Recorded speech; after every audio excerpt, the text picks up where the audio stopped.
ვაკანტურია ახალციხის გამგებლის თანამდებობაც გელა დემეტრაძემ საკრებულოს თავმჯდომარის განცხადებით მიმართა და თანამდებობა საკუთარი სურვილით დატოვა. ახალციხის საკრებულოს თავმჯდომარე ამბობს, რომ ყოფილ გამგებელთან მომავალი წლის ადგილობრივი ბიუჯეტის ხარჯვით ნაწილზე განსხვავებული მოსაზრება ჰქონდა, რის შემდეგაც დემეტრაძემ თანამდებობა დატოვა. ახალციხის ახალი გამგებლის ვინაობა უახლოეს დღეებში გახდება ცნობილი. შემოვიტანა განცხადება, რომ თავისინებით გადადგომას ითხოვს.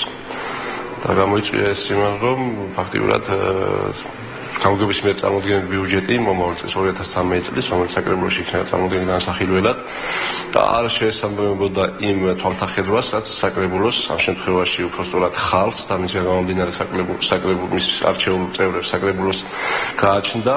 თანამდებობა დავტოვე პირადი განცხადების საფუძველზე, მიზეზი მარტივია ერთადერთი არის რაღაც საკითხები, როდესაც ჩემი და ახალი გუნდის ხედვა მუნიციპალიტეტის ეკონომიკური განვითარების შესახებ ცოტა განსხვავდება და ვფიქრობ, მუნიციპალიტეტის სასარგებლოდ გადავდგეს ნაბიჯი, დავტოვე პირადი განცხადების საფუძველზე თანამდებობა ჩემი და მივეცი სრული შესაძლებლობა, რომ თავიანთი ხედვით განაგრძო მუშაობა ახალმა გუნდმა.